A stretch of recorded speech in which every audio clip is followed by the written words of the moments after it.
একটা শাড়ির যখন বর্ডার করা হয়, মানে পাড়টা যখন করা হয়, তখন খুব বেশিও সময় আমার লাগে না এখন। কিন্তু যখন সেটার আঁচলটা করতে হয়, সেইটাতে অনেকটা সময় লেগে যায়। কারণ আঁচলটা একটা অনেকটা চৌকো একটা জায়গা জুড়ে থাকে, এবং সেখানটায় বেশ জমকালো কিছু করতে হয়।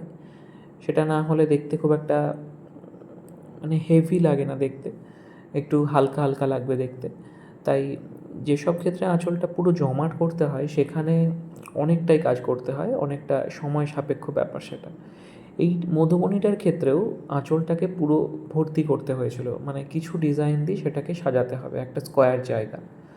যে বর্ডারটা দিয়েছিলাম সেই বর্ডারটাকেই চারিপাশ দিয়ে টেনেছিলাম, এবং মাঝখান দিয়েও আরেকটা লাইন টেনে একটা চৌকো জায়গা তৈরি করেছিলাম আঁচলটা যতটা থাকে। এবং ওই ভেতরের যে চৌকো জায়গাটা সেইটাকে একটা রম্বসের মতো ডিজাইন করেছিলাম।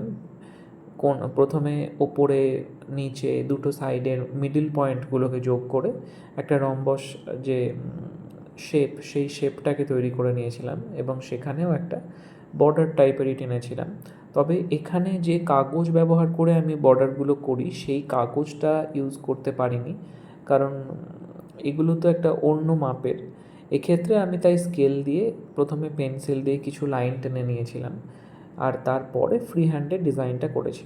এখন তো আমি কাগজের মধ্যে এঁকে নিয়ে পার্টটাকে, সেই কাগজটাকে শাড়ির নিচে রেখে ট্রেসিং করার মতো করে ছবিটা তুলি।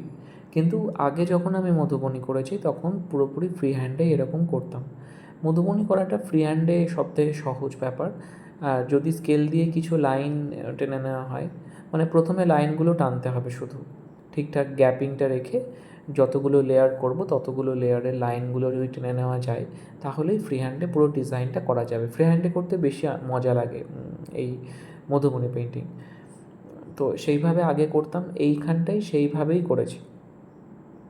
এখানে চারপাশ দিয়ে একটা বর্ডার গেছে, চারপাশে যে কোণাগুলো সেখানে একটা করে পদ্ম ফুলের মতো একটা করে কালারিং ফুল আছে, ওটা অরেঞ্জ কালারের হবে, আর পাতা তার সঙ্গে।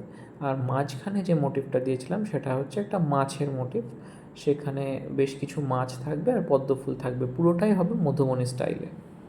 এটা একটা আগে থেকে অর্ডার দেওয়া কাজ ছিল।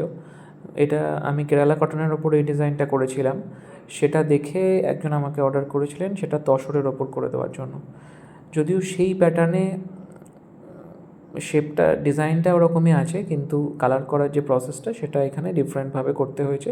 কারণ তসরে বা সিল্কে আমি খুব বেশি চওড়া করে রং দিতে চাই না, গাঢ় করে। এখানে মধুবনী টাইপের করে রং দিলে, মানে লাইন লাইন করে ভর্তি করলে একটু ফ্লেক্সিবল থাকে, নাহলে ভীষণ স্টিফ হয়ে যাওয়ার একটা প্রবণতা থাকে অ্যাক্রিলিক কালার ইউজ করে।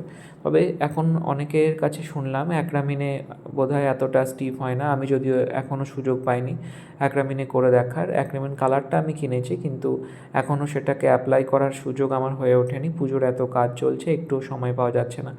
তো করে দেখবো সেটাতে অ্যাক্রামিনে কেমন হয়।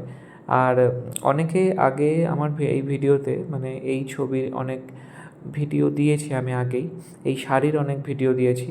সেই শাড়ির ভিডিওতে বা ফটোতে অনেকে কমেন্ট করেছে যে কীভাবে এই শাড়িটা পাওয়া যেতে পারে বা অর্ডার করব কীভাবে। অর্ডার করতে গেলে তো আমাকে প্রথমত হয় মেসেঞ্জারে মেসেজ করতে হবে, বা আমি হোয়াটসঅ্যাপ নাম্বারও দিয়ে দিই, সেখানে হোয়াটসঅ্যাপ নাম্বারটা থেকে আমাকে যোগাযোগ করতে হবে। কিন্তু পুজোর আগে আর কোনোভাবেই আমার পক্ষে এই শাড়ি করে দেওয়া সম্ভব না।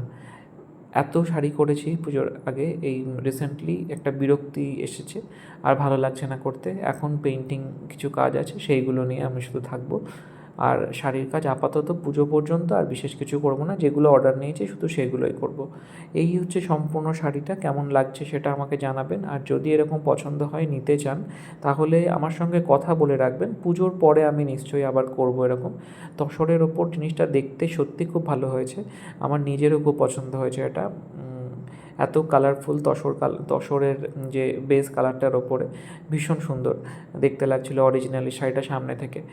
ছবিতে কেমন লাগছে সেটা আপনাদের কাছ থেকে জেনে নেব। এই ভিডিওটা এই পর্যন্তই থাকলো।